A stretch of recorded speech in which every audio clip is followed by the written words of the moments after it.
Hello everyone, my name is Liv and today I have a very exciting video for you because I'm finally answering everyone's questions, and the question is, what are your favorite movies? I'm a very big fan of movies and everyone knows that, so everyone always asks me what are my favorite movies, and rather than just replying with a list, I decided to make an entire video explaining my favorite movies.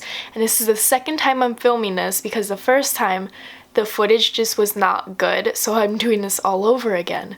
So let's just get right into it because I have a lot of movies I want to talk about. This is in no particular order. I'm going off of my list on Letterboxd that I made, and it's in color coordination, so I guess that's the order we're going in. So the first movie on my favorite movies list is Dirty Dancing. Dirty Dancing is that movie that I can see over and over again, and I do see over and over again with my best friend, and whenever we are with each other, we're always down to watch Dirty Dancing. Dirty Dancing is a classic 80s movie. It's about a girl named Baby, and she goes with her family to a summer vacation resort type of thing, and she then falls in love with this dancer at the resort named Johnny, and he teaches her how to dance because they are in a dance competition, and it's just a very cutesy 80s movie that I feel like everyone should see if they love romantic movies or just 80s movies, because it's just so nostalgic and the outfits are amazing, the quotes are amazing, the songs in the movie are amazing, and I actually have a picture of the movie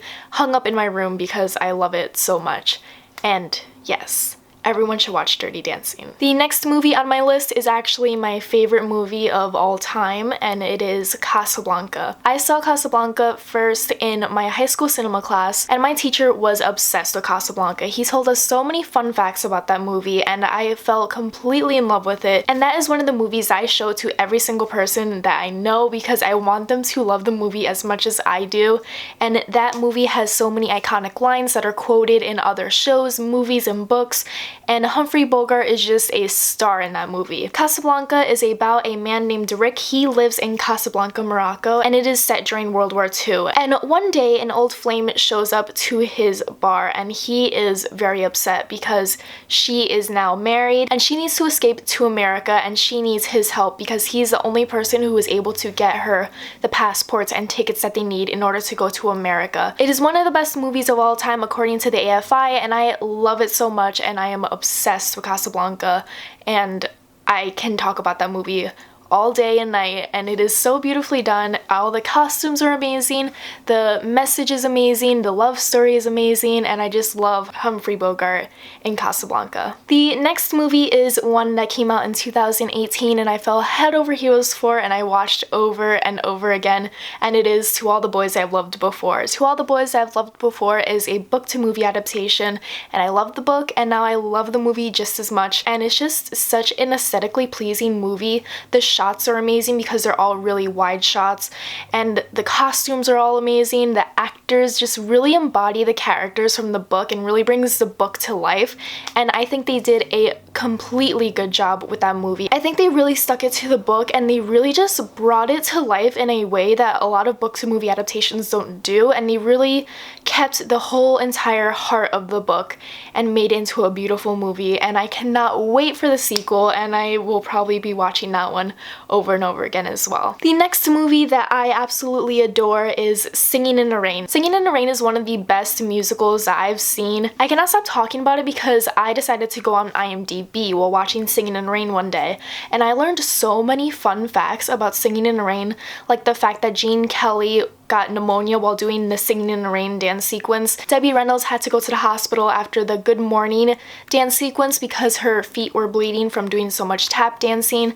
And the other actor, who I cannot remember the name of but I will put right here, had to go to the hospital as well for exhaustion for doing another dance sequence. And I just feel like they put their whole entire heart and soul into that musical, and it has the best dancing I've ever seen in a musical. The songs are amazing. The movie is just iconic because it's about these silent movie stars who have to deal with the fact that talkies are not coming out, and they are trying to make a movie that is just as good as The Jazz Singer. So they decided to make a musical, but the thing is, the main actress who is a part of this whole entire deal has a very annoying high-pitched voice. So they used Debbie Reynolds' character to dub over that actress's voice. If anyone is ever looking for an old movie to watch, I always recommend Singing in the Rain because I feel like everyone can like it because it's really fast-paced, the costumes are amazing, the songs are amazing, the dance sequences are wild, and I think it's still impressive today, and I just adore Singing in the Rain so much. And that's also a movie that I saw in my high school cinema class, and my professor also loved. He told us all the fun facts about it, and once you learn all the fun facts about that movie, I feel like you appreciate it even more. The next movie I have finally decided is the best Disney movie of all time because they came out with that like bracket where it was Disney movies against Pixar movies, and I was like, oh, I have to do this bracket thing. And with careful consideration, I finally came to the conclusion that The Lion King is the best Disney movie of all time. The Lion King has amazing songs, amazing characters, an amazing storyline that is similar to Hamlet. The Lion King is just an iconic movie that I saw over and over and over again daily when I was younger. When people say the word Disney, I think The Lion King because I feel like that is their most iconic movie, and I cannot wait for the live adaptation where they do the CGI lions, and I think it's just a great movie. I love every single song. I love how much it makes me cry every single time because I'm just so emo over Mufasa, and I also love Scar because I think he is the best Disney villain of all time, and he's one of my favorite villains of all time. So that movie is just fun all around, and if you have not seen The Lion King, please do because I feel like everyone should see The Lion King at least once in their lifetime. The next movie is one that I actually watch way too much and people make fun of me for it, and it is The Grinch, the Jim Carrey version. The Grinch is just a movie that is so weird, the characters are so weird, the storyline is weird, the quotes are weird, but I love it. I feel like Jim Carrey really does The Grinch justice, and the lines that he says are so funny, and I quote them right before they happen in the movie, and The Grinch just brings me so much joy. I can watch that every single day in December, and I have done that 1 year before Christmas because I am just obsessed with it, and I don't understand why it has a 55% on Rotten Tomatoes. That keeps me up at night because like it's an amazing movie. You can't give it 55%. I would give it at least a 90% because the 10% I'm taking off because I don't like the way the Grinch treats Max, but that's a whole different other story. Either way, the movie is amazing. It is not 55% worthy. It is a really good movie, okay? The next movie is also another holiday movie that I watch over and over again during the holidays, and it is The Nightmare Before Christmas. The Nightmare Before Christmas is basically my entire mood around the holiday season. I feel like I am Jack Skellington, not only because I love Halloween and Christmas, but because my legs are just as long as Jack Skellington. I always call myself Jack Skellington because I feel like we look exactly the same, and I would also love to be the Pumpkin King. And I also just love the claymation in it. I love how creepy and dark the movie is, while also being really cutesy and holiday-y, and I just love it so much, and I really appreciate all the work that goes into it because I know it takes them like a week to make 1 minute of the movie. I'm just full of IMDb facts right now, and I just appreciate all that they've done to create that movie. And I also think it would be a really good musical, and it annoys me that it's not on Broadway, and I just love all the songs that are in it. I feel like that's so underrated, the songs in that movie, and I just love Jack Skellington. I also love Zero, and I love the mayor and how worried he is because that is just a whole mood for my entire life. The next movie is one of my top 3 movies, and it is Inception. Inception is a time. If you have not seen Inception, I highly recommend that you do. You're not gonna get it the first time. That's one of those movies that you have to watch over and over again in order to learn a little bit more, and you're gonna get a little more details every single time you watch that movie, and you pick up on different things, and you see the hidden gems in that movie. And Inception is about a man who does inception, and he goes into people's dreams, plants an idea into their subconscious, and then he kind of like cons them through dreams. So during Inception, he has a very big mission. He has to con this man, but he cannot do it within one dream. He has to go into a dream within that dream, and then go into a dream within that dream within that dream. Christopher Nolan, I believe, took 10 years to come up with the concept of Inception, and I can understand why because it's so complex.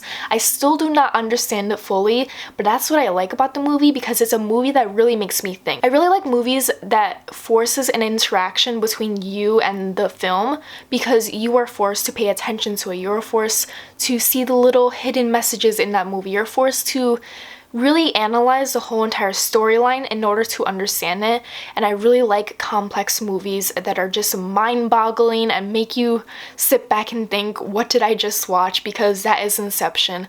And in case you're wondering about the end, I do not know about the end. I don't know if the top falls or not. It seems like it would, and I was trying to figure that out. I was so obsessed with that ending, and I was like, oh, is the top gonna fall? Is this a dream or is it not? If you've seen Inception, you know what I'm talking about.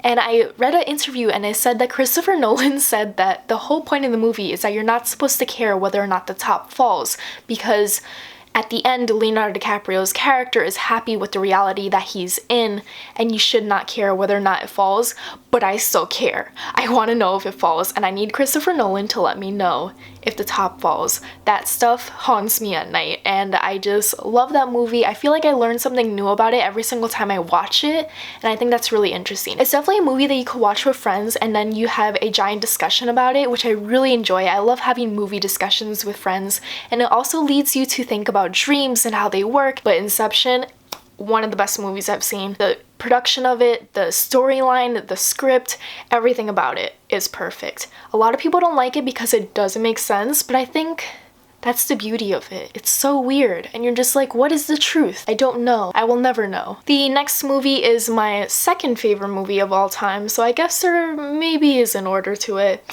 But it depends on who I'm talking to. I will either say Casablanca is my favorite movie, or I will say that The Dark Knight is my favorite movie. And I like how very different those two movies are. People are very confused when I say that Casablanca and The Dark Knight are both one of my favorite movies of all time. But The Dark Knight is the second movie in Christopher Nolan's Batman series, and it is a very dark take on the Batman character. It shows his flaws, it shows the mistakes that he makes, and it shows how morally gray he is in this series, and I really love it. This is one of those movies where I know basically all the lines to it because I am so obsessed with The Dark Knight. This is the movie that got me so obsessed with Batman. I think he's one of the coolest superheroes ever because he is this rich man who could be doing anything with his life, but instead he is saving his own city. He is creating foster homes for foster children. He is kind of giving back in a way that the public doesn't see because he doesn't let them know that it's Bruce Wayne doing all this work. So that's why I really like Batman. I don't know, he's just a very cool character. I know people don't like him because he's just like this rich guy who has a cool tool belt, but I feel like he's more than that. And I feel like The Dark Knight delves into that, and I also love the fact that Heath Ledger just shines in this movie. The Joker makes The Dark Knight. If we did not have Heath Ledger as the Joker in The Dark Knight, I feel like it wouldn't have shined as much as the movie did.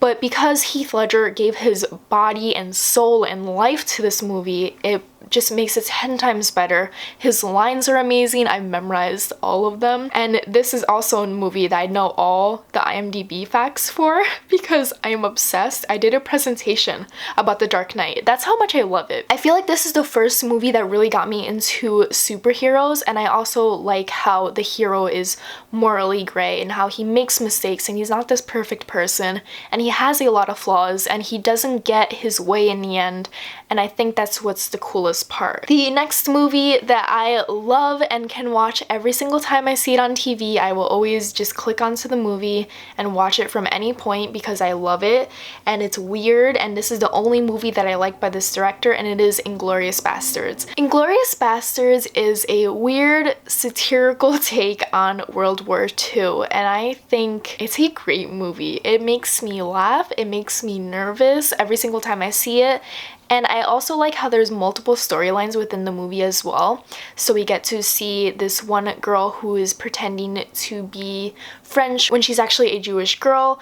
We also have Brad Pitt, who is a part of this American soldier team who is fighting against the German soldiers. And then we also have this German soldier who is trying to fall in love with the French Jewish girl. It's just a whole entire thing. But it's just a weird movie that is very bloody and just very gory and just very off-putting, but I love it. That's one of those movies that I can't look away from, so whenever I see it on TV, I just kind of watch it from any point. And I do not like Quentin Tarantino, but I do like Inglorious Bastards. The next movie I adore and show to every single person who I'm friends with, and it is Clue. If you have not seen Clue, I beg of you to watch it because this is a cult classic. This is a movie that not a lot of people have seen, but once they see it, they fall in love with it. And it's basically the entire board game of Clue. It has all the characters coming up to one house, and there is a murder, and then there are multiple murders, and then there are even more murders, and they have to figure out who is the killer. And it is a hilarious, ridiculous movie set in the 80s, and I adore it. All the characters are so weird. There's like a little bit of crypticness in the movie, but not too much because the movie doesn't take itself seriously. And it's just everything I want and more because Clue is my favorite board game ever. So having it come to life in a movie and having it come to life in a very funny movie is one of my favorite things. The next movie that I adore completely is V for Vendetta. I saw this with my best friend one day and she told me you have to see it because it's something you would absolutely love, and she was right. V for Vendetta is basically about a guy named V. He is a masked civilian and he is set out to go against the government, expose the corruption, and free this dystopian version of England. And the whole point of the movie is the fact that everyone wants to know who V is, but he is not a person, he's a symbol. Everyone is basically V, because as long as you are rebelling against a corrupt system, everyone is V. It's just a very interesting movie, and I think it's so well done. There's like a weird part towards the end that I don't like, but I don't want to spoil people. But I feel like if you know what I'm talking about with the jail, I don't understand that part of the movie, and I still don't, but I really enjoy the message of V for Vendetta. I love the quotes that V says. It's just a very inspiring movie, and I feel like it's always relevant, and I feel like you could always quote V for Vendetta, and it'll always have a punch no matter what time period you are in. It's a very, I guess, radical movie, but I just love it so much and I highly recommend it because I feel like that's a little bit underrated. The next movie is my second favorite movie that is from Disney, and it is Beauty and the Beast. Beauty and the Beast is my favorite movie because of the characters, because I relate to Belle so much, because I love to read, and I just have seen that movie countless times because that was also a movie that I saw every single day when I was a kid, and I love it. It's just my favorite fairy tale, and I love Beauty and the Beast. I love the storyline. I love the way Belle is drawn and the way Beast is drawn. Beauty and the Beast, one of my favorite Disney movies. The next movie that I love has my favorite actor in it, and it is Oscar Isaac, and it is Ex Machina.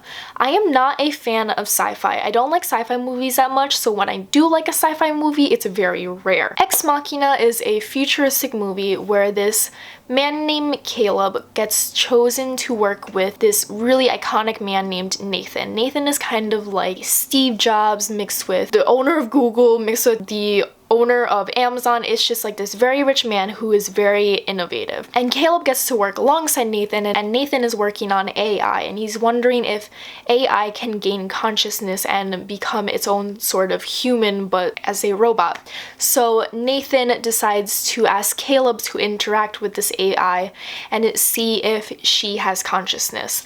And it's basically exploring what it means to be a robot, what consciousness is. It just touches upon topics that I feel like is very relevant for our time because we're getting more advanced with technology, and it explores whether or not technology can advance beyond our measure and beyond our control, and if technology can control us. And I think it's very cool. I have not seen Black Mirror, but I would say if you like Black Mirror and all that creepy technology type of stuff, you would love Ex Machina because it has to deal a lot with technology and how powerful it is, and Oscar Isaac's amazing in it, and I also just love how it's like filmed. It's so simplistically filmed. The set is really cool. It's really weird and it's really futuristic, but it's just such a simple movie because there's only about like 4 people in it, but it just packs a punch, and when you finish the movie, you're just kind of breathless, and it's just a very, very, very cool movie. I don't say that often for sci-fi movies, but Ex Machina is probably my favorite sci-fi movie. One of my other favorite movies that makes me think so much, and I still think about it today, and I still have discussions with people about it today, and we all have different theories, and it is Shutter Island. Shutter Island, I believe, is Leonardo DiCaprio's best movie. He just his role in that movie is so complex.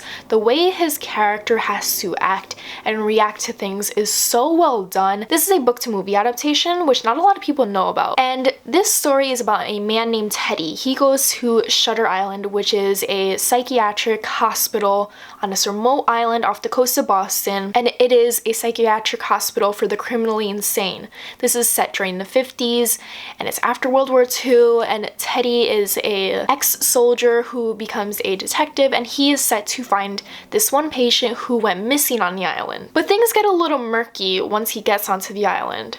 And that's all I can say about that. Shutter Island is somewhat similar to Inception, where it just makes you think, and every time you see the movie you notice something different. And Shutter Island is a thriller. It's very dark, and it has this ending where you're just like, what? And you kind of don't know how to feel about it. And I have multiple theories about this movie, and I love reading about it on Reddit threads because people have so many different theories, and I just love it so much. It's a very underrated Leonardo DiCaprio movie, and I feel like he should get more recognition for this movie because he acts so well in it. So the last movie that I absolutely love and I highly recommend that you watch is Roman Holiday. This stars Gregory Peck and Audrey Hepburn. Gregory Peck is a journalist and Audrey Hepburn is a princess in Europe, and she is very tired of being a princess. So one day she's like, I'm gonna run away for the day and just enjoy myself not as a princess. And she meets up with Gregory Peck, and he's like, well, I could show you around Rome and we could just have a really fun day doing whatever you want, and we could just live life together for this one fleeting moment and enjoy each other's company. And Roman Holiday is one of my favorite movies because it shows off how beautiful Rome is, and I am obsessed with Rome. I love it. I love that city so much. It shows how cute and quirky Audrey Hepburn is, and I love her dynamic with Gregory Peck. I feel like he works well with a lot of actresses. I think this is my favorite Audrey Hepburn movie that I've seen from her so far. I have not seen all her movies, but it's just a very cutesy movie that I love watching, and I love watching with my friends because it's so simplistic and just so adorable, and I would highly recommend it if you're looking to watch old movies but you're not sure where to start. If you're looking for a romantic movie, watch Roman Holiday. It's adorable. So those are all my favorite movies. I feel like if you were to watch all these movies, you would then understand my personality a lot more, because a lot of them are weird, a lot of them are quirky, a lot of them make you think a lot, but I feel like pieces of my personality come from all of these movies. And now you can finally know what are all my favorite movies. So thank you so much for watching. Be sure to like and subscribe, and I will see you in another video. Bye!